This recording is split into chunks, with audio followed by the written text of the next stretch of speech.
कैसे कैसे आज पहली बार हमारे गांव में प्रेस आया है, कोई अभी तक प्रेस नहीं आया। पहली बार मैं पहुंचा हूँ, कैसे तरीके से खींचते खींचते भाई जी। पहले यहाँ कोई आया ही इस नहीं। देश में आप ही के लोगों के जैसे पत्नी बुझी रात को बुआ उठी, मिट्टी सोने की ताज पहनी ठिलाती है, दोरा समय का घर घर ना सुनो, सिंहासन खाली करो की जनता आती है। तो जनता, हमारे पत्रकार भाई वो मनीष कश्यप थे, आवाज उठाते थे गांव और गौरव, उसको जेल में डलवा दिए। वो सन ऑफ बिहार थे और उन्होंने जब आवाज उठाई तो उनको अभी देख रहे होंगे कि अब वो जेल में बंद है।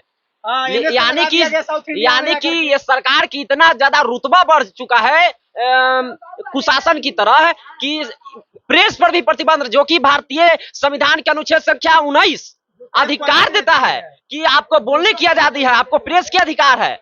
लेकिन जब वो मनीष कश्यप जी आवाज उठाए, हम जैसे गरीब लोगों के लिए, हम जो जैसे जो विकसित गांव ही नहीं है, विकसित छोड़िए विकासशील के भी कैटेगरी में इसको नहीं रखा जाता। वो आवाज उठाते थे तो उनके ऊपर एनएस से लगा दिया गया, तमिलनाडु में आप जेल में रहिए, सीधा तमिलनाडु में, बिहार में मत करिए। क्या है, तो आप जनता की आवाज को नहीं दबा सकते हैं, आप जनता की आवाज को नहीं दबा सकते हैं। हमको तो लग रहा है कि दबाया ही जा रहा है। नहीं, सरकार ये बड़ी भूल कर पा रही है ना, क्योंकि आप जो सत्ता पर बैठे हुए हैं वो सत्ता जनता के द्वारा है। दिनकर जी क्या कहते हैं, बोलते हैं कि सदियों की ठंडी बुझी राख सुबह उठी, मिट्टी सोने की ताज पहनी ठिलाती है, दोरा समय का घर घर ना सुनो, सिंहासन खाली करो की जनता आती है।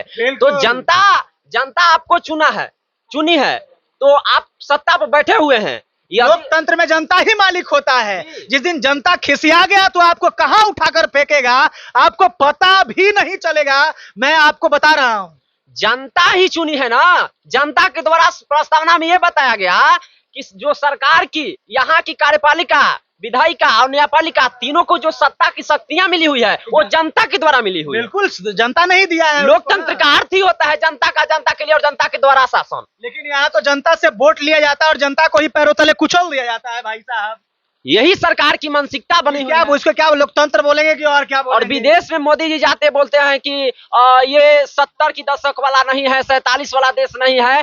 तो ऐसी बात नहीं है कि देश विकास किया है, लेकिन जब तक गांव नहीं विकास करेगा, गांव का नगरीकरण नहीं होगा तो एक शहर नहीं विकसित हो पाएगा। यदि शहर विकसित नहीं होगा तो राज्य विकसित नहीं होगा, जिला विकसित नहीं होगा, तो आप भारत को कैसे विकसित बना सकते हैं? कभी नहीं विकसित हो सकता है। मैं आपको एक एग्जाम्पल दे सकता हूँ, जैसे कि मान के चलिए आपके शरीर में कोई यदि एक अंग कट जाए तो पूरा शरीर को दर्द होता है। उसी तरीके से जिस किसी देश में किसी गांव को वंचित छोड़ दिया जाए तो पूरे देश को दर्द होता है और पूरे देश अविकसित माना जाएगा। जी जी बिल्कुल, क्योंकि जिस प्रकार से मनुष्य का पैर जो है वो 2 स्तंभ है, उसी प्रकार से मनुष्य का